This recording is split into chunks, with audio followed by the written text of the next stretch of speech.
Hola mis queridos amigos, nuevamente con ustedes, su doctor Maximiliano, el médico que hoy día les va a tratar de explicar cómo Guayaquil se convirtió en el eje de la política de Ecuador y ahora no solamente en la ciudad más violenta, en el centro de la producción de narcotráfico, de la exportación de cocaína a Europa, sino que además Guayaquil se ha convertido en la ciudad que tiene la mayor cantidad de pobreza y barrios miseria del Ecuador y además la mayor cantidad de delincuentes y simultáneamente la mayor cantidad de candidatos a la presidencia de Ecuador. ¿Cómo Guayaquil ha llegado a este deterioro? Y cómo el deterioro de Guayaquil significa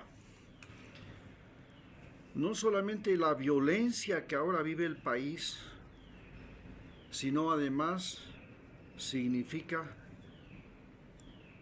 elecciones en las cuales los pelucones de Guayaquil, los comerciantes de Guayaquil, los políticos de Guayaquil pretenden volver a tomarse el poder después de que en estas últimas elecciones que hemos tenido en Ecuador y en los últimos gobiernos, de los 15 gobiernos que tenemos desde 1979 en que hay una nueva constitución y se permite el voto de los discapacitados, Guayaquil ha puesto de los 15 mandatarios, la mayoría, es decir, ha puesto 13 mandatarios, inclusive mandatarios como Sixto Durán Ballén, que fueron alcaldes de Quito, eran originarios de Guayaquil, su familia y todo. Entonces, tenemos que entender cómo Guayaquil llegó a ser el sitio problema del Ecuador. Cómo llegó a ser realmente la pesadilla de este país. Y para entender eso, tenemos que entender que durante el tiempo en que nosotros éramos parte del Imperio Inca, Huayna Cápac llegó y conquistó Quito, pero a su vez Atahualpa llegó y conquistó el Cusco. Y Quito, que fue la segunda capital del Imperio Inca, finalmente fue la que derrotó al Cusco, porque Atahualpa derrotó a su hermano Huáscar y con ello prácticamente se tomó el Cusco. Pero en ese momento llegaron los españoles y los españoles apoyaron a Huáscar hasta que Calicuchima lo mató. Entonces llegamos a la época de la Real Audiencia de Quito.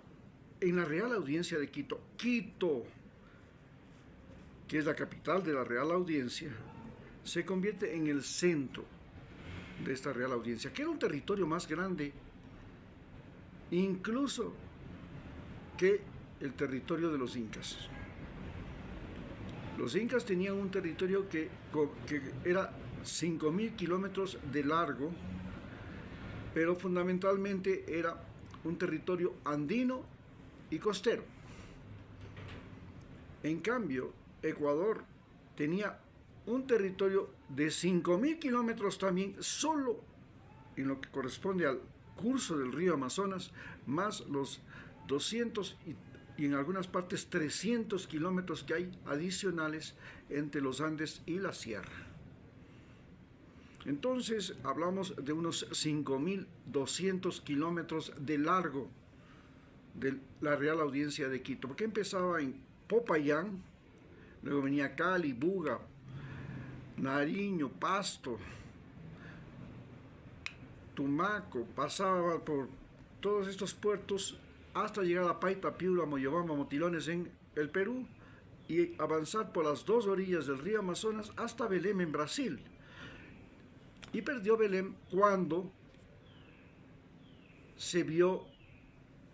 produjo la expulsión de los jesuitas. En 1740 se le ocurre al rey Carlos III despedazar al imperio español, y para lo cual él era un Borbón, eso quiere decir de una descendencia francesa, ya no era de la casa austríaca de Carlos V, y la casa de Carlos V pertenecía a lo que se llamaba el Imperio Germano Cristiano. Carlos V fue el rey del Imperio Germano Cristiano, y luego lo sucedió los Borbones, y los Borbones eran los afrancesados, y este finalmente le abrió camino para que Napoleón invadiera España, destronara al rey de España, igual que Pizarro destronó a Atahualpa, y lo mismo que le pasó a Atahualpa le pasó al rey de España. Le pusieron en lugar del rey de España al hermano de Napoleón, y este hermano de Napoleón simplemente se encargó de despedazar al imperio español, que iba desde California hasta la Patagonia.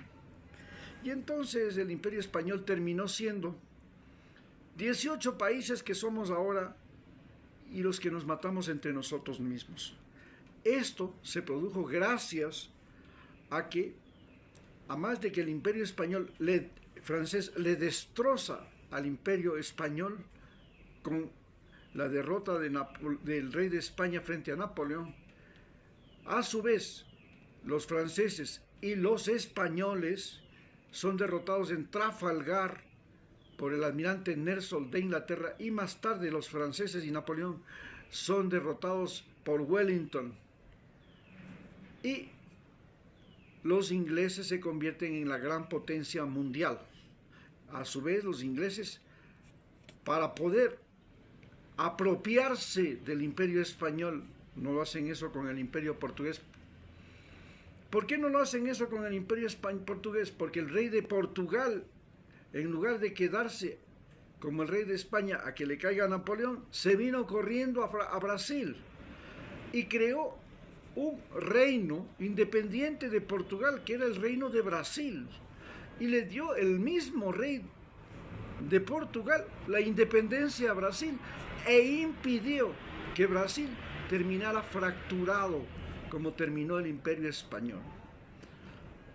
Solamente para entender, la fractura del imperio español fue tan grave que solo México terminó fracturado en California, Arizona, Nevada, Iowa, Nueva Orleans, Florida, y abajo de eso, Colorado, Texas, y abajo de eso teníamos Guatemala, Nicaragua, Honduras, El Salvador, Costa Rica. Todo eso era parte de México.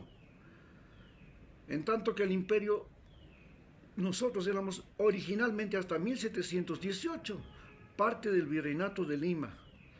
Y en el Virreinato de Lima estaba incluida hasta 1718 Venezuela, Colombia, Ecuador, Chile, Paraguay, Argentina, Bolivia, Uruguay.